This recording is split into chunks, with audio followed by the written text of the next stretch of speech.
ഈശോ മിശിഹായ്ക്ക് സ്തുതിയായിരിക്കട്ടെ. എല്ലാവരെയും പുതിയൊരു ദിവസത്തിലേക്ക് സ്നേഹപൂർവ്വം ക്ഷണിക്കുന്നു. വചനവായനയിൽ പങ്കുചേരുന്ന എല്ലാവരെയും ദൈവം സമർത്ഥമായി അനുഗ്രഹിക്കട്ടെ എന്ന് പ്രാർത്ഥിക്കുകയും ചെയ്യുന്നു. ഇന്ന് നമ്മൾ വായിക്കാൻ പോകുന്ന വചനഭാഗം വിശുദ്ധ യോഹന്നാൻ എഴുതിയ സുവിശേഷം അധ്യായം 14. യേശു പിതാവിലേക്കുള്ള വഴി. നിങ്ങളുടെ ഹൃദയം അസ്വസ്ഥമാകേണ്ട, ദൈവത്തിൽ വിശ്വസിക്കുവിൻ, എന്നിലും വിശ്വസിക്കുവിൻ. എൻ്റെ പിതാവിൻ്റെ ഭവനത്തിൽ അനേകം വാസസ്ഥലങ്ങളുണ്ട്. ഇല്ലായിരുന്നെങ്കിൽ നിങ്ങൾക്ക് സ്ഥലമൊരുക്കാൻ പോകുന്നുവെന്ന് ഞാൻ നിങ്ങളോട് പറയുമായിരുന്നു.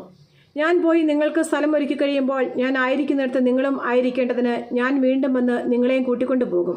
ഞാൻ പോകുന്നിടത്തേക്കുള്ള വഴി നിങ്ങൾക്കറിയാം. തോമസ് പറഞ്ഞു, കർത്താവേ, നീ എവിടേക്ക് പോകുന്നുവെന്ന് ഞങ്ങൾക്ക് അറിഞ്ഞുകൂടാ, പിന്നെ വഴി ഞങ്ങൾ എങ്ങനെ അറിയും? യേശു പറഞ്ഞു, വഴിയും സത്യവും ജീവനും ഞാനാണ്. എന്നിലൂടെ അല്ലാതെ ആരും പിതാവിൻ്റെ അടുത്തേക്ക് വരുന്നില്ല. നിങ്ങൾ എന്നെ അറിഞ്ഞിരുന്നുവെങ്കിൽ എൻ്റെ പിതാവിനെയും അറിയുമായിരുന്നു. ഇപ്പോൾ മുതൽ നിങ്ങൾ അവനെ അറിയുന്നു, നിങ്ങൾ അവനെ കാണുകയും ചെയ്തിരിക്കുന്നു. ഫിലിപ്പോസ് പറഞ്ഞു, കർത്താവേ, പിതാവിനെ ഞങ്ങൾക്ക് കാണിച്ചു തരിക, ഞങ്ങൾക്ക് അത് മതി.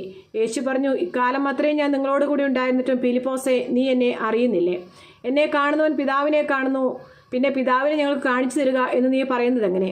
ഞാൻ പിതാവിലും പിതാവ് എന്നിലുമാണെന്ന് നീ വിശ്വസിക്കുന്നില്ലേ? ഞാൻ നിങ്ങളോട് പറയുന്ന വാക്കുകൾ സ്വമേധയാ പറയുന്നതല്ല, പ്രത്യുത എന്നിൽ വസിക്കുന്ന പിതാവ് തൻ്റെ പ്രവൃത്തികൾ ചെയ്യുകയാണ്. ഞാൻ പിതാവിലും പിതാവ് എന്നിലുമാണെന്ന് ഞാൻ പറയുന്നത് വിശ്വസിക്കുവിൻ, അല്ലെങ്കിൽ പ്രവൃത്തികൾ മൂലം വിശ്വസിക്കുവിൻ. സത്യം സത്യമായി ഞാൻ നിങ്ങളോട് പറയുന്നു, എന്നിൽ വിശ്വസിക്കുന്നവനും ഞാൻ ചെയ്യുന്ന പ്രവൃത്തികൾ ചെയ്യും. ഞാൻ പിതാവിൻ്റെ അടുത്തേക്ക് പോകുന്നതുകൊണ്ട് ഇവയേക്കാൾ വലിയവയും അവൻ ചെയ്യും. നിങ്ങൾ എൻ്റെ നാമത്തിൽ ആവശ്യപ്പെടുന്ന എന്തും പിതാവ് പുത്രനെ മഹത്വപ്പെടാൻ വേണ്ടി ഞാൻ പ്രവർത്തിക്കും. എൻ്റെ നാമത്തിൽ നിങ്ങൾ എന്നോട് എന്തെങ്കിലും ചോദിച്ചാൽ ഞാനത് ചെയ്തു തരും.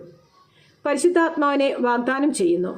നിങ്ങൾ എന്നെ സ്നേഹിക്കുന്നുവെങ്കിൽ എൻ്റെ കൽപ്പന പാലിക്കും. ഞാൻ പിതാവിനോട് അപേക്ഷിക്കുകയും എന്നേക്കും നിങ്ങളോടുകൂടി ആയിരിക്കുവാൻ മറ്റൊരു സഹായകനെ അവിടുന്ന് നിങ്ങൾക്ക് തരികയും ചെയ്യും. ഈ സത്യാത്മാവിനെ സ്വീകരിക്കാൻ ലോകത്തിന് സാധിക്കുകയില്ല, കാരണം അത് അവനെ കാണുകയോ അറിയുകയോ ചെയ്യുന്നില്ല. എന്നാൽ നിങ്ങൾ അവനെ അറിയുന്നു, കാരണം അവൻ നിങ്ങളോടൊത്ത് വസിക്കുന്നു, നിങ്ങളിലായിരിക്കുകയും ചെയ്യുന്നു. ഞാൻ നിങ്ങളെ അനാഥരായി വിടുകയില്ല. ഞാൻ നിങ്ങളുടെ അടുത്തേക്ക് വരും.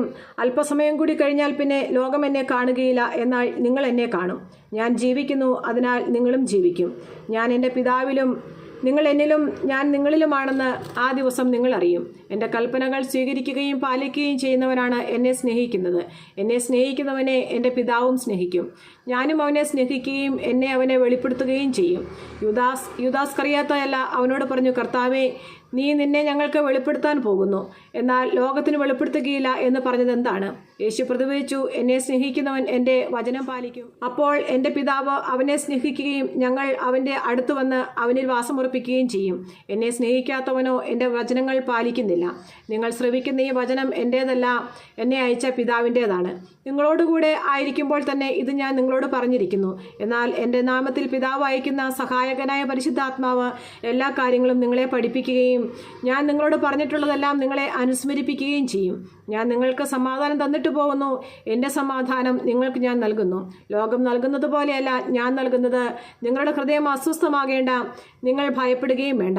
ഞാൻ പോകുന്നെന്നും വീണ്ടും നിങ്ങളുടെ അടുത്തേക്ക് വരുമെന്നും ഞാൻ പറഞ്ഞത് നിങ്ങൾ കേട്ടല്ലോ. നിങ്ങൾ എന്നെ സ്നേഹിച്ചിരുന്നുവെങ്കിൽ പിതാവിൻ്റെ അടുത്തേക്ക് ഞാൻ പോകുന്നതിൽ നിങ്ങൾ സന്തോഷിക്കുമായിരുന്നു. എന്തെന്നാൽ പിതാവ് എന്നേക്കാൾ വലിയവനാണ്. അത് സംഭവിക്കുമ്പോൾ നിങ്ങൾ വിശ്വസിക്കേണ്ടതിന് സംഭവിക്കുന്നതിന് മുമ്പ് തന്നെ നിങ്ങളോട് ഞാൻ പറഞ്ഞിരിക്കുന്നു. നിങ്ങളോട് ഇനിയും ഞാൻ അധികം സംസാരിക്കുകയില്ല, കാരണം ഈ ലോകത്തിൻ്റെ അധികാരി വരുന്നു.